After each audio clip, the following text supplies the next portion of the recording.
melihat fokus iman menjadi seperti Kristus. Klik. Ada 3 ayat yang kita akan baca bersama-sama, diambil dari Roma 8 ayat 28 sampai 30. Mari kita baca sama-sama 2, 3. Kita tahu sekarang bahwa Allah turut bekerja dalam segala sesuatu untuk mendatangkan kebaikan bagi mereka yang mengasihi Dia, yaitu bagi mereka yang terpanggil sesuai dengan rencana Allah. Sebab semua orang yang dipilihnya dari semula, mereka juga ditentukannya dari semula untuk menjadi serupa dengan gambaran anaknya, supaya ia, anaknya itu, menjadi yang sulung di antara banyak saudara. Dan mereka yang ditentukannya dari semula, mereka itu juga dipanggilnya.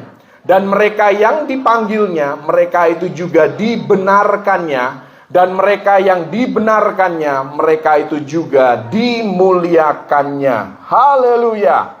Klik. Jadi kita melihat dari ayat-ayat yang tadi kita baca sama-sama bahwa tujuan dari iman itu lebih dari sekedar kita mengharapkan doa kita dijawab oleh Tuhan.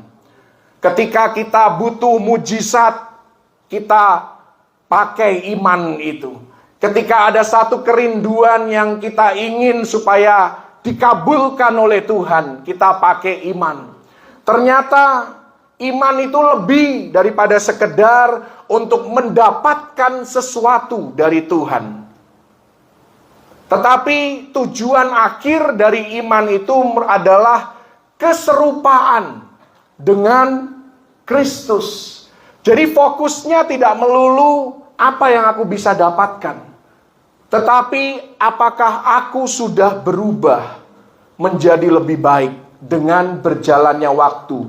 Setelah sekian lama aku mengiring Kristus, apakah ada perbedaan yang nyata di dalam cara berpikirku, di dalam ucapanku, di dalam etikaku, di dalam aku menjalani kehidupan sehari-hari, bersosialisasi dengan satu sama lain.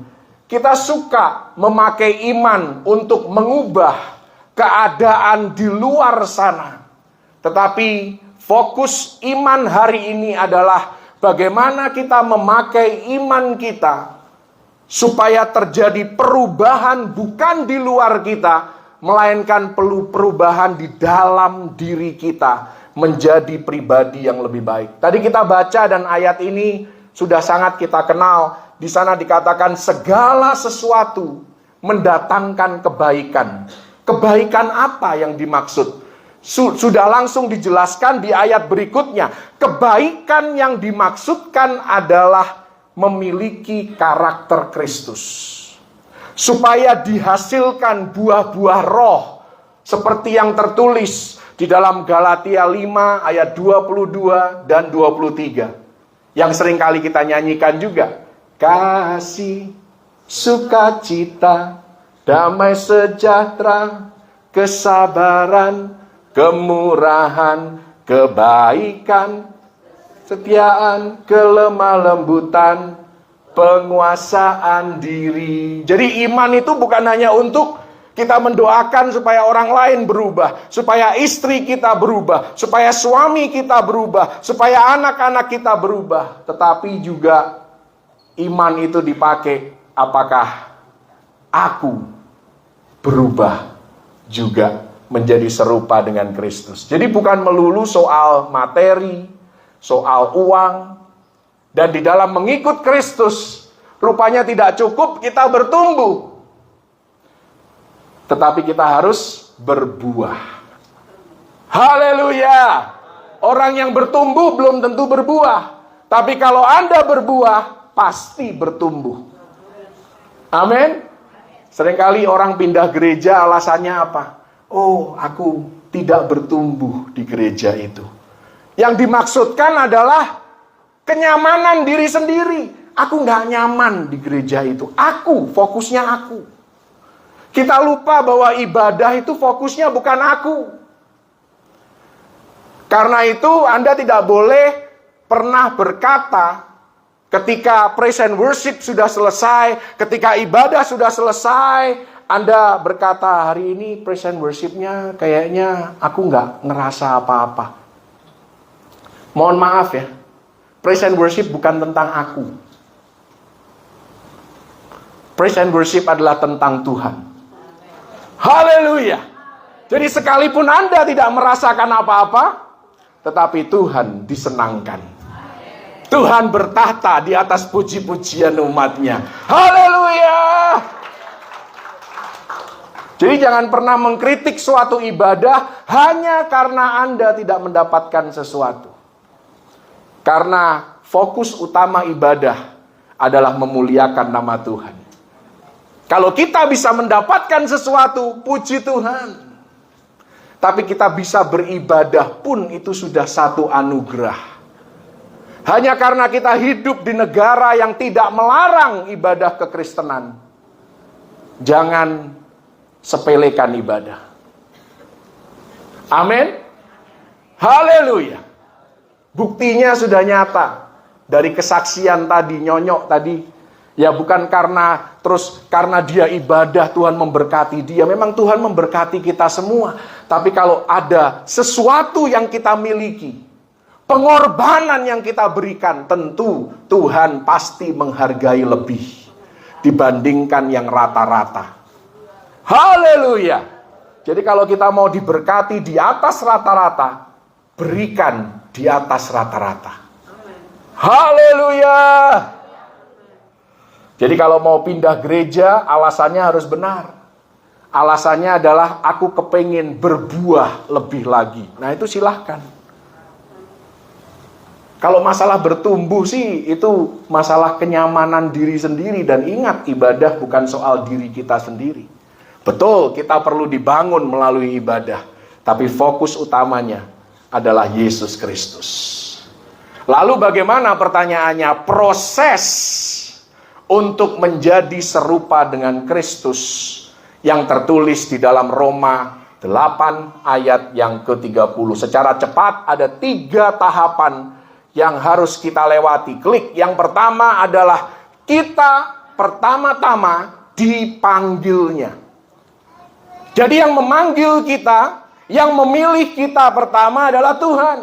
Makanya di sini dikatakan bukan kita yang mula-mula punya ide dan mengambil inisiatif untuk memilih serta mengikuti Kristus. Klik. Kita tahu ayat di dalam Yohanes 15 ayat 16, di sana jelas dikatakan oleh Yesus sendiri, bukan kamu yang memilih aku, tetapi akulah yang memilih kamu. Dan aku telah menetapkan kamu supaya kamu pergi dan menghasilkan buah, bukan sekedar bertumbuh. Dan buahmu itu tetap, supaya apa yang kamu minta kepada Bapa dalam namaku diberikannya kepadamu. Klik. Jadi semua berawal dari tindakan Tuhan yang dalam kemahatauan, di dalam kedaulatannya memilih kita sebelum dunia dijadikan. Dan cara panggilan Tuhan pun atas kita itu unik, tidak bisa disamakan. Ada yang sepertinya biasa-biasa saja, seolah-olah proses kehidupannya begitu sulit. Orang tidak melihat penderitaannya, bagaimana dia diproses oleh Tuhan. Tetapi ada juga yang prosesnya spektakuler. Melalui penglihatan, perjumpaan pribadi, mendengar suara dari langit, ada tanda-tanda heran. Tapi keduanya adalah tetap panggilan Tuhan. Kalau Anda melihat tokoh-tokoh yang kita segani, kita hormati di dalam Alkitab, tidak semuanya dipanggil secara spektakuler, bukan? Musa mungkin contoh orang yang panggilan atas hidupnya spektakuler. Gideon, dia lagi duduk-duduk, tiba-tiba didatengin malaikat Tuhan. Tapi berapa banyak sih kita didatangi oleh Tuhan waktu mau terima Yesus? Simpson yang kejadiannya, kelahirannya sudah dinubuatkan, yang ibunya mandul ternyata bisa punya anak, dan anaknya diberkati oleh Tuhan, diurapi oleh Tuhan, dipakai secara luar biasa, tanda-tandanya spektakuler. Tapi kalau Anda melihat kehidupan seperti Daniel, panggilan atas hidupnya rasanya biasa-biasa saja. Kalau Anda membaca dari Daniel pasal yang pertama, dia adalah salah satu tokoh Alkitab yang harus melewati proses kehidupan. Baru pada akhirnya spektakuler. Awalnya dia harus sekolah. Bukan sekolah, awalnya dia diculik. Ya kan? Dia diasingkan dari bangsa dan negara yang sangat dia kenal. Dari bahasa yang dia tahu, dia diambil dari sana. Kehidupan masa kecilnya yang seharusnya dia bisa berbahagia bersama dengan keluarganya, diambil, dirampas dari kehidupannya. Dia ke tanah asing dan dia harus sekolah terlebih dahulu. Daniel harus belajar tata cara budaya Babilonia, bahasa di sana.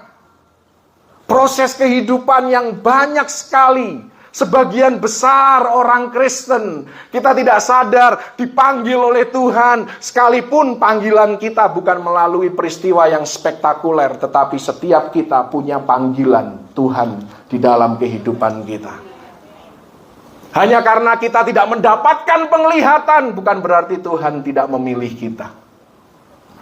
Kalau Anda bisa mendapatkan satu peristiwa yang spektakuler, puji Tuhan. Tapi jangan merasa bahwa Anda superior dibandingkan orang-orang Kristen lainnya. Berapa banyak sih tokoh-tokoh Alkitab terutama di Perjanjian Baru yang mengalami peristiwa spektakuler seperti di Perjanjian Lama? Hampir tidak ada, kecuali Paulus. Petrus pun baru nantinya mendapatkan penglihatan dan lain sebagainya. Rata-rata di Perjanjian Baru. Kenapa kemudian di Perjanjian Baru tidak ada lagi peristiwa-peristiwa spektakuler? Karena Roh Kudus sudah hidup di dalam kita. Tidak perlu lagi Tuhan mendemonstrasikan, memanifestasikan kuasanya secara eksternal, walaupun dia sangat mampu untuk melakukan hal itu. Makanya jangan suka cari-cari tanda yang eksternal. Cari tanda yang internal, suara Roh Kudus, peneguhan suara Tuhan dari dalam. Kita selalu merasa, oh Perjanjian Lama dulu dahsyat Tuhan. Selalu menunjukkan, ya ada air bah, ada laut merah dibelah. Yaitu karena Roh Kudus belum tinggal di dalam hidup orang percaya. Roh Kudusnya masih keluar masuk. Simpson ketika dipenuhi dengan Roh Kudus, wah dahsyat. Tapi ketika tidak ada Roh Kudus itu dalam dirinya, lemes dia di pangkuan seorang perempuan. Tapi Perjanjian Baru bukan zamannya lagi kita cari-cari yang spektakuler, karena Roh Kudus menuntun dari dalam. Haleluya! Perubahan terjadi dari dalam. Mana yang lebih baik? Masing-masing punya keunikan. Jadi jangan pernah hanya karena Anda punya pengalaman-pengalaman rohani yang luar biasa, kemudian Anda menganggap orang-orang yang tidak punya pengalaman yang sama seperti Anda, terus Anda mulai meremehkan mereka. Mohon maaf, kita sama-sama orang percaya. Kita sama-sama umat pilihan Tuhan. Haleluya! Klik. Yang pertama, kita dipanggilnya. Yang kedua, bukan saja kita dipanggilnya, tetapi kita dibenarkannya. Jadi semuanya, nanti kata-kata yang dipakai itu adalah kata-kata di mana Tuhan yang aktif. Bukan kita yang berupaya untuk mendapatkan. Aku harus berupaya supaya aku dibenarkan oleh Tuhan. Mohon maaf, usaha kita sia-sia. Kita hanya bisa dibenarkan karena Tuhan yang berinisiatif. Dia yang memanggil kita, karena Dia yang memanggil kita, kemudian Dia membenarkan kita. Semula kita dipanggil dalam keadaan berdosa. Roma 5 ayat 8. Ketika kita masih berdosa, Yesus sudah mati bagi kita. Haleluya. Jauh dari Allah pada saat kita dipanggil. Sekalipun Anda orang baik, Anda orang yang dermawan, tapi Anda jauh dari Allah ketika Anda dipanggil oleh Tuhan. Dan tentu saja, karena kita lahir dengan dosa asal, maka kita dekat dengan hukuman. Bahkan saya mau katakan, pernah beberapa kali saya katakan, sebenarnya sebelum Kristus, hidup kita itu sedang menuju ke neraka. Tetapi Kristus mengintervensi hidup kita, memberikan alternatif yang lain. Jadi by default, posisi awal dari kehidupan manusia itu, semua orang menuju ke neraka. Jadi kalau dibilang katanya Yesus itu baik, kenapa Yesus mengirim orang ke neraka? Yesus tidak mengirim orang ke neraka. Semua orang sedang menuju ke neraka. Yesus datang untuk memberikan jalan yang lain. Haleluya! Supaya ada alternatif, kita tidak harus ke neraka, tapi ada jalan ke surga. Karena by default, awalnya itu semuanya menuju ke sana. Jadi Yesus tidak mengirim siapapun ke neraka. Haleluya. Klik.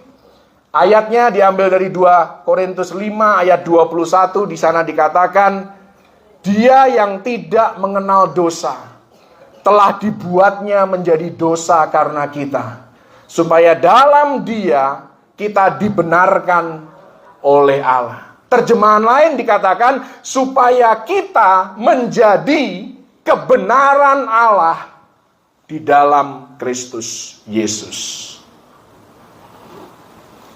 Jadi bukan saja kita dibenarkan, tetapi kitalah kebenaran Allah di dalam Kristus Yesus. Haleluya. Klik. Jadi langkah berikutnya yang dikerjakan oleh Kristus setelah Dia memanggil kita adalah membenarkan kita karena iman kepada Dia. Kita tidak dibenarkan karena melakukan hukum Taurat ataupun karena kita fasih soal aturan-aturan agama, melainkan karena kasih karunia-Nya. Jadi jelas, bahkan bukan karena usaha kita, melainkan oleh iman. Seperti dikatakan dalam Efesus 2 ayat yang ke-8. Dan ini harus kita camkan sebagai orang Kristen perjanjian baru, bahwa kita dibenarkan bukan karena perbuatan kita. Tentu kita harus berbuat baik, tetapi kita berbuat baik sebagai hasil kita sudah diselamatkan. Kita tidak berbuat baik supaya kita diselamatkan. Kita tidak berbuat baik supaya keselamatan itu bertahan dan tidak hilang dari kehidupan kita. Bukan itu juga. Tetapi kita berbuat baik karena kita sudah diselamatkan. Amin. Kita bisa melihat kehidupan Rasul Paulus itu sudah jelas-jelas bagaimana sih kehidupan seseorang yang dibenarkan oleh Tuhan. Itu masa lalunya benar-benar hilang, sirna, bahkan tidak lagi terekam di dalam hati nuraninya.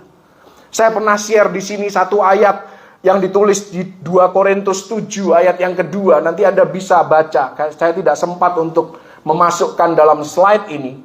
Tapi 2 Korintus 7 ayat yang kedua, di sana Rasul Paulus berkata begini, berilah tempat bagi kami di dalam hati kamu. Kami tidak pernah berbuat salah terhadap siapapun. Tidak seorang pun yang kami rugikan. Dan tidak dari seorang pun kami cari untung. Ini perkataan dari Paulus, tulisannya Paulus. Apa yang ada dalam pikiran Anda ketika Anda membaca ini kalau Anda kritis ya? Kalau Anda nggak kritis, ya lewat aja. Tapi kalau Anda kritis, Anda pasti bertanya, Paulus, tunggu dulu. Di situ kamu berkata bahwa kami tidak pernah berbuat salah kepada siapapun. Oh ya? Paulus tidak pernah berbuat salah kepada siapapun. Apa benar Paulus tidak pernah merugikan siapapun? Tidak benar, secara manusia tidak benar. Masa lalunya kita tahu dia seorang teroris yang menculik, yang menyiksa, yang membunuh orang Kristen sejati. Orang yang menaruh iman percayanya kepada Yesus. Dia rampas dari keluarganya. Dia ambil dari komunitasnya. Diadili, disiksa, dipenjarakan. Bahkan dieksekusi mati. Di depan mata Paulus. Tapi setelah dia dibenarkan karena iman, dia berani berkata, tidak ada seorang pun yang pernah kami rugikan. Wow, artinya orang yang dibenarkan oleh Tuhan, dosanya itu benar-benar dihapuskan dari catatan sorgawi. Yang suka mengingat dosa kita itu kan ada dua. Satu, iblis. Karena dia si pendakwa. Ya kan? Wahyu 12. Yang kedua Anda tahu siapa? Orang yang duduk di sebelah Anda. Itulah yang suka mengingat dosa Anda.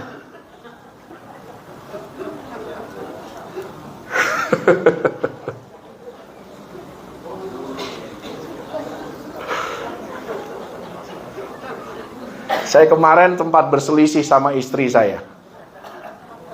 Ada satu isu, kami berselisih pandang, beda pendapat. Dan dalam kali ini, kayaknya setelah sekian purnama, baru kali ini saya merasa bahwa saya yakin saya benar. Gitu kan?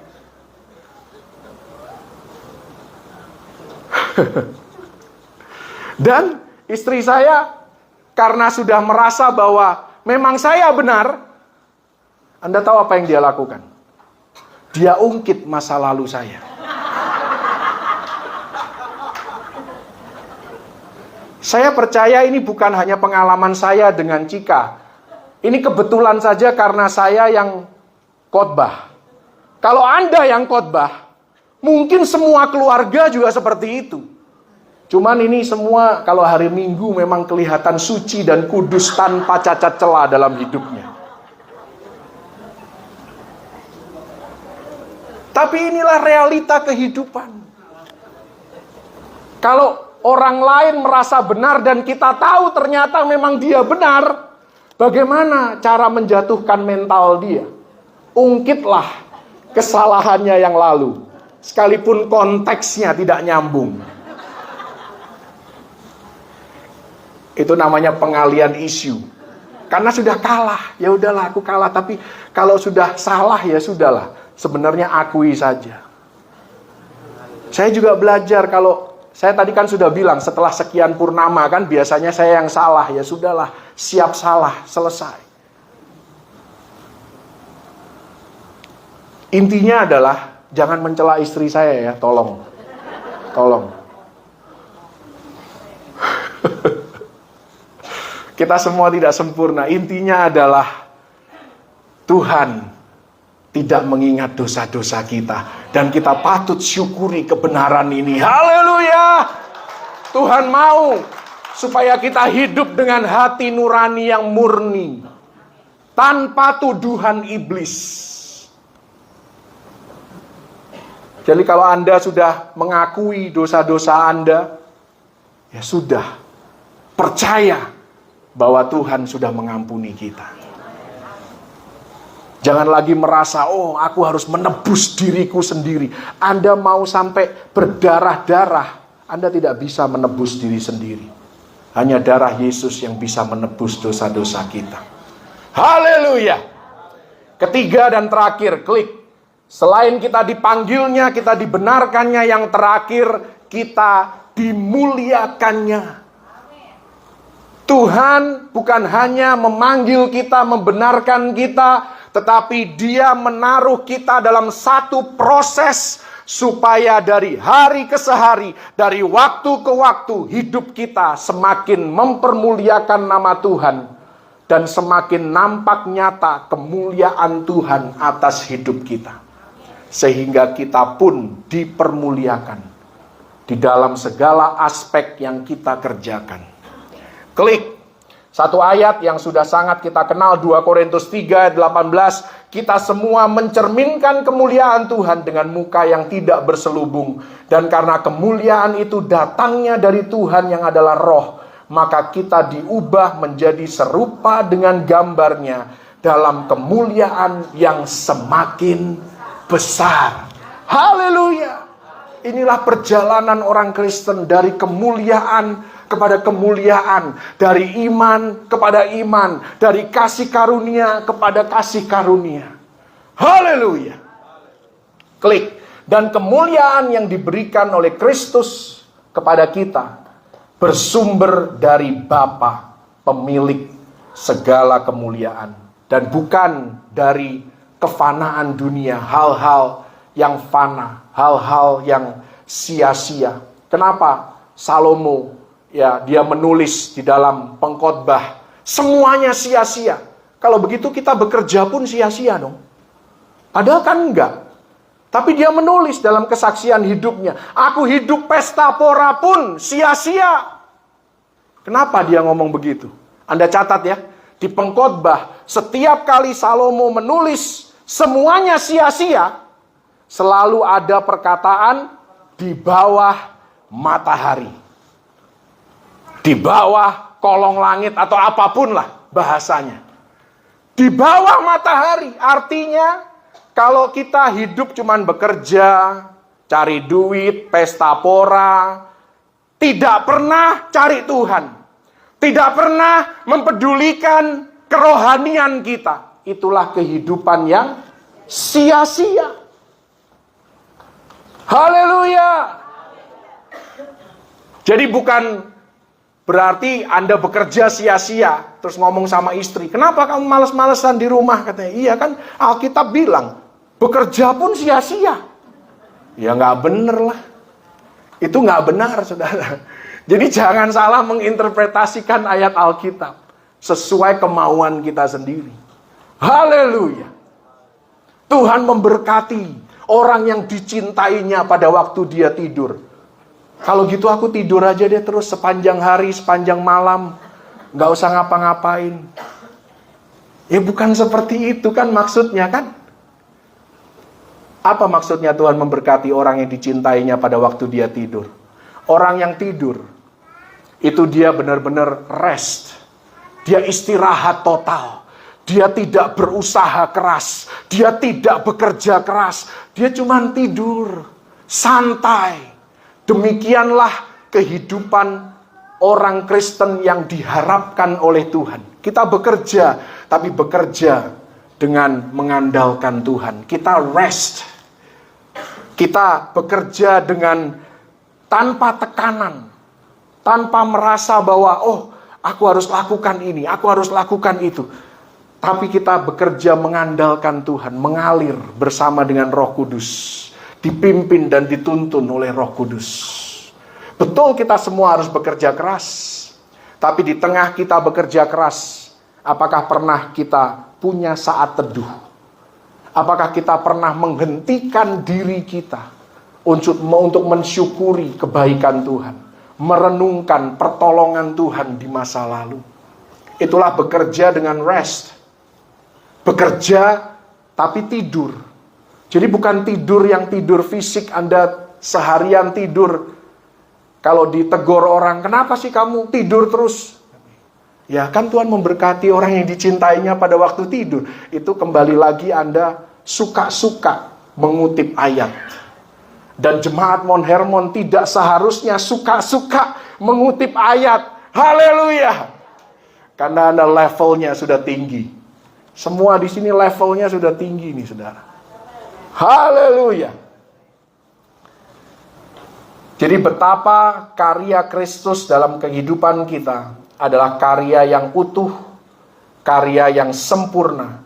Dan tujuan dari semua ini adalah agar kita bisa mempermuliakan Kristus.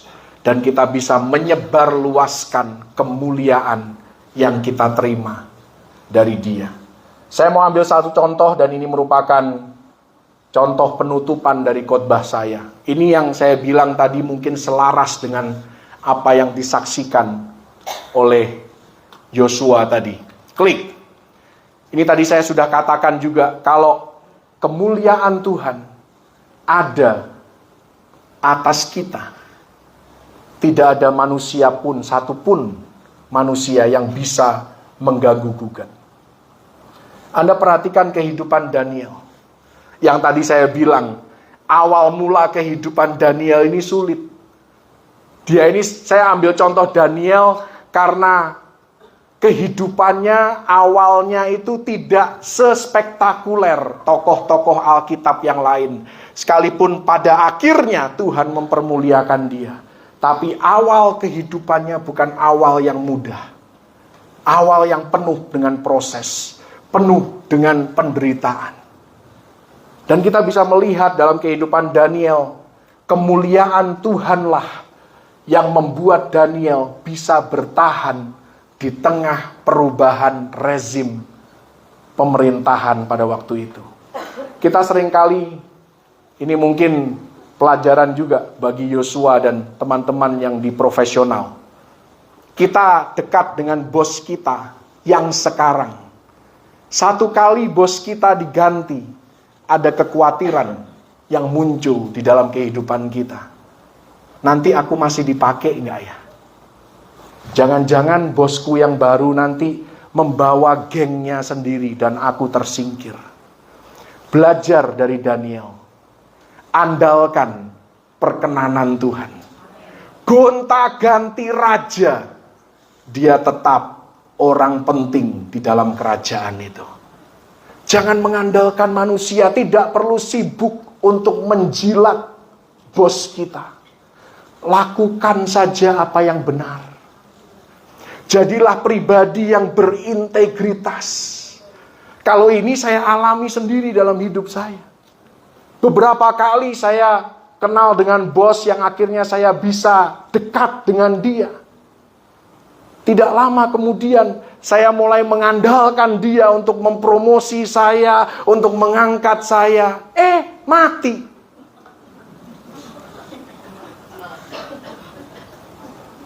Kenal sama bos lain, sudah dekat.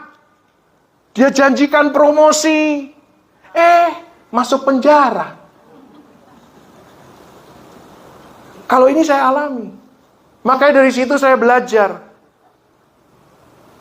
Kita diangkat, kita dipromosikan bukan karena kita dekat dengan bos.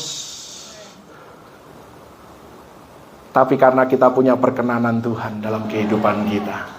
Haleluya. Jadi utamakan kemuliaan Tuhan. Utamakan perkenanan Tuhan. Utamakan kemurahan Tuhan. Karena hanya kemurahan Tuhanlah yang bisa membuat kita bertahan di berbagai pemerintahan, di berbagai kepemimpinan, di berbagai manajemen siapapun bosnya. Anda tetap dipakai, tidak ada ketakutan, tidak ada kekhawatiran. Kalaupun Anda kehilangan posisi Anda di perusahaan itu karena Tuhan punya posisi yang lebih baik di perusahaan yang lebih baik lagi. Haleluya. Saya nggak bisa bilang bapak saya bukan Antoni Salim, karena memang sudah bukan Antoni Salim lagi bos saya kan. Haleluya. Tapi ini satu pelajaran bagi kita, andalkan Tuhan saja. Hidupi firman Tuhan. Tidak perlu menjadi penjilat manusia. Sekalipun kita harus tetap sopan, kita harus tetap bijak, fokus untuk menjadi serupa dengan Kristus. Maka Amsal 4 ayat 18 dikatakan, jalan orang benar itu seperti cahaya fajar yang kian bertambah terang sampai rembang tengah hari. Kenapa bisa bercahaya? Karena kemuliaan Tuhan ada atas hidup kita. Jadi tidak perlu promosi diri, Tuhan yang promosikan. Tidak perlu pamer, Tuhan yang memunculkan. Tidak perlu flexing, Tuhan yang mengangkat. Itulah yang tadi disebut sebagai hoki. Hoki. Orang yang hoki adalah orang yang punya perkenanan Tuhan atas hidupnya. Maka hidupnya selalu hoki. Haleluya. 2 ayat terakhir ini menjadi bekal bagi kita semua. Mazmur 41 ayat 11 dikatakan, dengan demikian aku tahu bahwa engkau berkenan kepadaku apabila musuhku tidak bersorak-sorai karena aku. Artinya apa? Artinya perkenanan Tuhanlah yang membuat kita tidak terkalahkan. Karena musuh tidak bisa bersorak-sorai atas kita. Artinya kita tidak terkalahkan. Kita lebih daripada pemenang. Apa yang membuat kita lebih daripada pemenang? Perkenanan Tuhan. Dan Mazmur 89 ayat 17 dikatakan, sebab engkaulah kemuliaan kekuatan mereka, dan karena engkau berkenan, tanduk kami meninggi. Kita bisa pede karena perkenanan Tuhan. Haleluya. Jadi dasar kekuatan kita adalah kemurahan Allah. Amin. Hidupi ini, maka kita menjadi orang Kristen yang tidak tergoyahkan.